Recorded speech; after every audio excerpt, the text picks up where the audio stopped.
Part 7 में हम देखते हैं फैंग नान से बात कर रही थी। वो उसे डांट रही थी मिस पिन को तुमने संभाला क्यों नहीं। तभी वहाँ पर जो आता है वो नान के ऊपर गन तान देता है। फैंग जो का गुस्सा कम करने के लिए उसे किस करने लगती है और वो रोमांस करने लगते हैं। जो अब नान को वहाँ से भगा देता है। उसके हाथ में गन था, वो उसे नीचे रख देता है और दोनों रोमांस करने लगते हैं। दूसरी तरफ हम लियान को देखते हैं जो अभी भी उसके हाथों में लॉक था, वो बाहर नहीं निकल पा रही थी। कुछ देर में वहाँ पर दोंग आता है, उसके हाथों में खाना था, देता है, उसे खिलाने लगता है। पर लियान गुस्से में कहती है नहीं, मैं खाना नहीं खाऊंगी। दोंग कहता है ठीक है, तुम आज़ादी चाहती हो, मैं तुम्हें दे दूंगा, लेकिन मुझे सच जानना है, आखिर तुम यहाँ पर क्यों आई हो, फैंग और जो से क्या चाहती हो और मिस पिन को तुम कैसे जानती हो, मुझे सब कुछ जानना है। लियान कहती है ठीक है, मैं तुम्हें सब कुछ बता दूंगी, लेकिन पहले मुझे आज़ाद करो। मैं जो खाना चाहती हूँ मैं वो खुद बनाऊंगी। दोंग को एक चीज तो पता था, लियान यहाँ पर किसी से बदला लेना चाहती है। वो फैंग भी हो सकता है, जो भी हो सकता है, पर उसे लियान के पूरे प्लान के बारे में अभी कुछ भी नहीं पता था। अब वो लियान के हाथ में जो क्लॉक लगा रखा था वो उसे आजाद कर देता है। उसके लिए खुद ही खाना बनाने लगता है। ये देखकर लियान को बहुत ही अच्छा लगता है।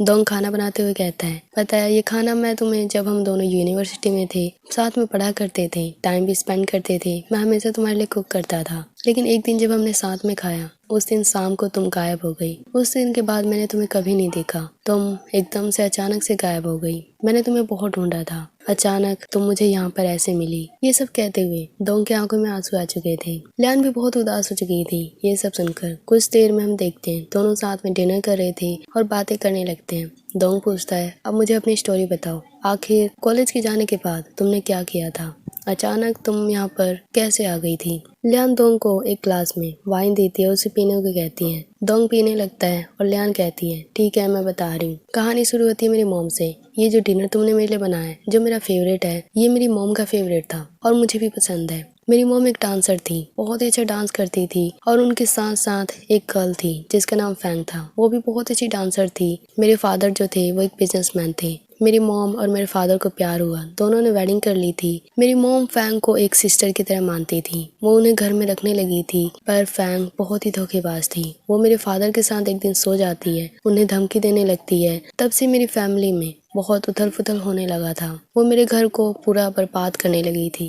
घर में जो कुछ भी था, घर की सारे पावर वो लेने लगी थी। मैं पढ़ाई के लिए बाहर गई थी जब तुम भी मेरे साथ थे, लेकिन एक दिन मुझे खबर मिलती है कि फैंग ने मेरी फैमिली को फंसाकर सेना को कहा है कि वो देशद्रोही थी, जिनके कारण मेरी फैमिली को सेना ने मार दिया है और आज तक हर कोई मेरी फैमिली को देशद्रोही मानता है। मैं इसीलिए फैंग से बदला लेना चाहती हूँ, क्योंकि उसने मेरी फैमिली को ऊपर इतना बड़ा इल्जाम लगा दिया, उन्हें खत्म करवा दिया। हम देखते हैं दोंग जो था उसने ड्रिंक पिया था, वो बेहोश होने लगा था, उसे कुछ भी समझ नहीं आ रहा था। वो लियान को कहता है आखिर तुमने मुझे क्या दिया है, तुमने मुझे ड्रिंक में क्या दिया है, मैं कुछ भी समझ नहीं पा रहा हूँ। वो एकदम से बेहोश हो जाता है। लियान की आंखों में आंसू थे। वो कहती है अगर मौका मिला और अगर मेरा लक्ष्य पूरा हो गया, अगर मैं जिंदा रही, मेरा बस एक ही लास्ट विश होगा तुम्हारे साथ इस लाइफ को जीने का, लेकिन शायद ही मुश्किल होगा। अब हम देखते हैं दोंग बेहोश हो चुका था, लियान उसे लेटाकर वहाँ से बाहर चली जाती है। यहाँ हमें फैंग के बारे में एक चीज पता चलता है, वो पावर के लिए, जो के साथ कम करने के लिए कुछ भी कर सकती है।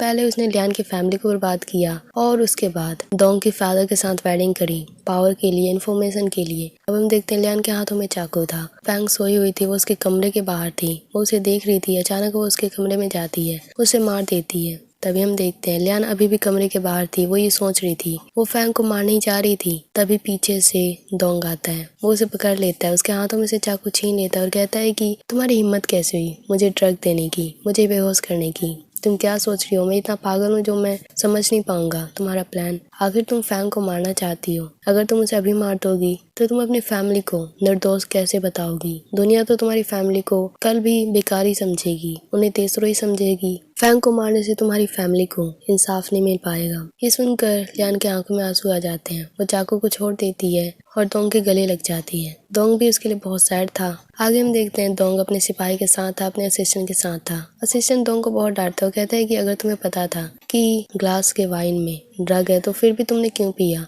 लियान तुम्हें जहर भी दे देगी फिर भी तुम उसे पी जाओगे, है ना। दोंग कहता है मैंने वो इसलिए पिया क्योंकि लियान ने बहुत धोखे खाए हैं, इसीलिए वो किसी पे विश्वास नहीं कर पाती है, मुझ पर भी नहीं करती।